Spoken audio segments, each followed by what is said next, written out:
Welcome back to another episode of Lost in the Farmer's Market Garden Shorts, where we cover a individual plant in the test gardens and why you should have it in your garden. Now today's subject you see before you, and no, I'm not talking about the amaranth, although that it is showboating quite a bit back there. No, today's topic is Armenian cucumber. The scientific name of this plant is Cucumis, melo, variety flexuosus. Now, Cucumis, cucumber family, it is related to actual cucumbers. Melo, meaning it's a melon type, and I don't know if you saw that on the camera, but a little mason bee went right in one of the flowers.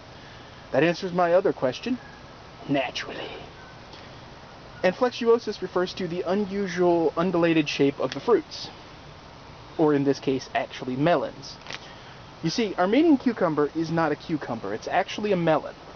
And since they're closely related and theoretically can cross-pollinate and create weird hybrids, that may be how this came about. Now, here's the interesting thing. It's actually a musk melon. Now, the most famous musk melon is the cantaloupe, which is named for a location in ancient Rome. Cantaloupes as a musk melon were introduced to the United States in the 1890s, and they've been popular ever since, even getting songs named after them and stuff.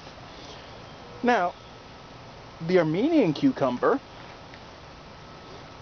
was first cultivated in Armenia in the 15th century.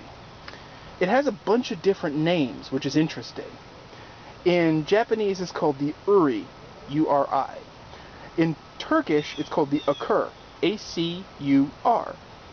In Hindi, it's called the kakri, K-A-K-R-I. In Punjabi, it's the tar, T-A-R. Now, I have no idea if I'm pronouncing these correctly, and viewers out there, when you see this, you can tell me if I am or am not. Hopefully I'm not mangling your native languages too badly. I should note, though, it is interesting, and on the issue of identity, though. Oh, that's cool. There's a little grasshopper crawling up it. Anyway, I get distracted easily. What can I say?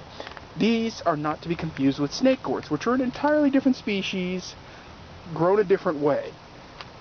Even though their fruits can be kind of long and winding, sometimes up to 2 or 3 feet long, maybe longer in some cases, and resemble snake gourds. Now, the first accounts and or examples of Armenian cucumbers were brought back to Europe by Frederick Hesselquist, a Swedish naturalist. Almost said nationalist, not the word we want, not in today's age anyway. Well, he encountered the fruit in Egypt circa the 18th century. However, it would not reach the United States till much later. Now that's where the unfortunate portion of this tale comes in, you see. I have to talk about, briefly, the Armenian genocide. This was the systematic mass murder of 1.5 million ethnic Armenians in Turkey between 1914 and 1923. It is the first genocide of the modern era. Now, for those of you who are Turkish out there, I'm going to talk about it whether you like it or not, even if your government does not acknowledge that it ever happened. Everyone else says it happened, enough said. The Armenian diaspora inevitably took the seeds of this plant with them where they went.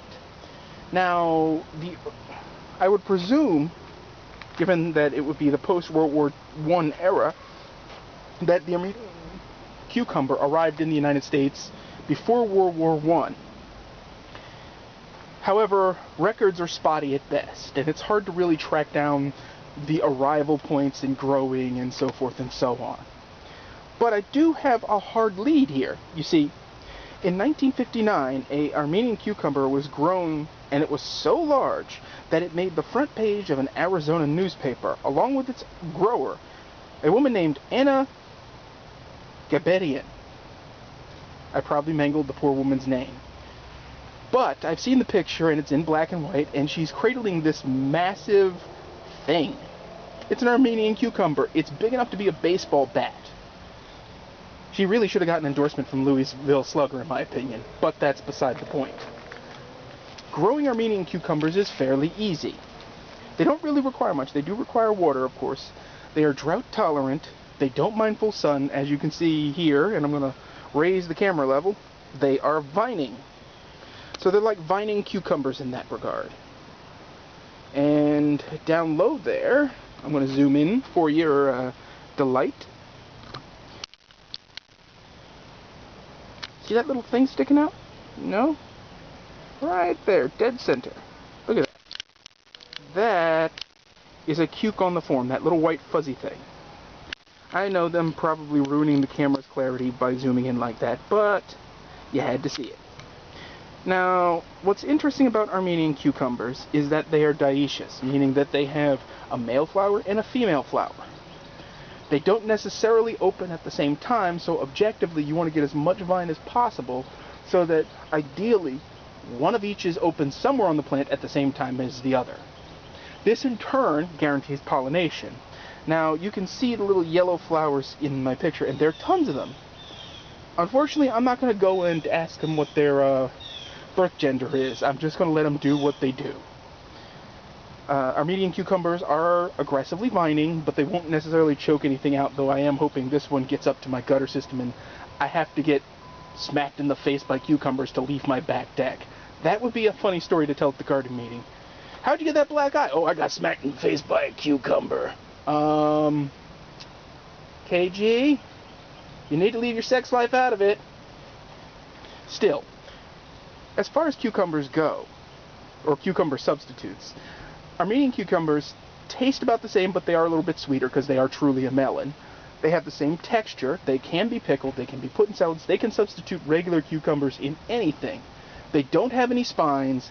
They don't give you gas. And these plants, although they do get some of the powdery mildew creeping crud towards the end of the season, it doesn't stop them in the least, which is a bonus in my opinion.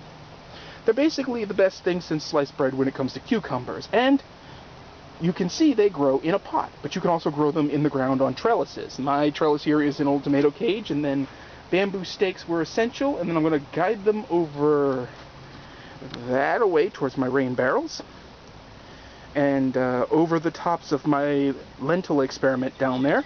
And yes, there will be a video on lentils once I figure out what the heck I'm doing there. And anyway, that sums up Armenian cucumbers.